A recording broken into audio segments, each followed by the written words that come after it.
Hi friends, స్నేహితులారా, పుస్తకాలంటే చాలామందికి కేవలం కాగితాల గుట్టలా అనిపించవచ్చు. కానీ నిజానికి పుస్తకాలు చరిత్రను మార్చిన ఆలోచనలు. అవి మనిషి మనసులో ప్రశ్నలు రేపే శక్తి. ఒక సమాజం ఎలా ఆలోచించాలి, ఎలా మారాలి అన్నదానికి దారి చూపే దీపాలు.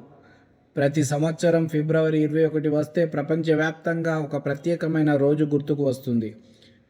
అదే రెడ్ బుక్ డే. 1848లో అదే రోజు ఒక చిన్న పుస్తకం ప్రపంచంలోకి వచ్చింది. పరిమాణంలో చిన్నదైన ప్రభావంలో మహత్తరమైంది. అదే కమ్యూనిస్టు మేనిఫెస్టో. ఆ పుస్తకం తర్వాత పుస్తకం చదవడం కూడా ఒక ఉద్యమంగా మారింది. ఎందుకంటే అది కేవలం సిద్ధాంతం కాదు, ప్రపంచాన్ని కొత్త కోణంలో చూడమని చెప్పిన పిలుపు.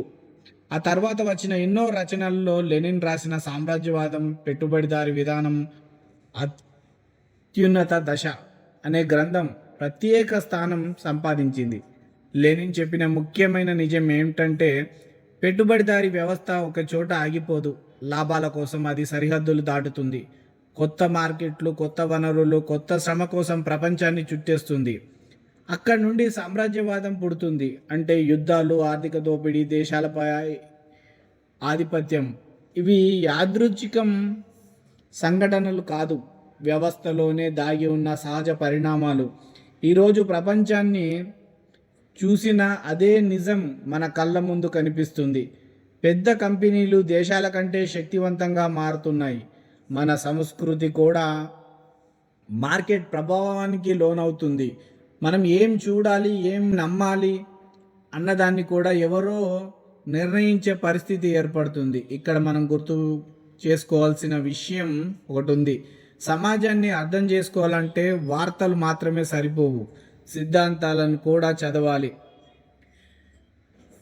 చాలామందికి పుస్తకం అంటే బోర్ అనిపించవచ్చు, కానీ చరిత్ర చెబుతున్న సత్యం ఏంటంటే చదివిన ప్రజలే మార్పును సృష్టించారు. ఆలోచించిన ప్రజలే ఉద్యమాలను నిర్మించారు. లెనిన్ వంటి నాయకులు జైలులు చూసిన, నిర్బంధాలు ఎదుర్కొన్న, కష్టకాలాలు వచ్చిన ఒక పనిని మాత్రం ఆపలేదు: ప్రజలకు నిజం చెప్పడం. ఎందుకంటే అవగాహన పెరిగితే భయం తగ్గుతుంది, భయం తగ్గితే ప్రశ్నలు మొదలవుతాయి, ప్రశ్నలు మొదలైతే మార్పు దిశగా అడుగులు పడతాయి. ఇప్పుడు మన ముందున్న ప్రశ్న చాలా సాధారణమైందే, కానీ చాలా ముఖ్యమైంది.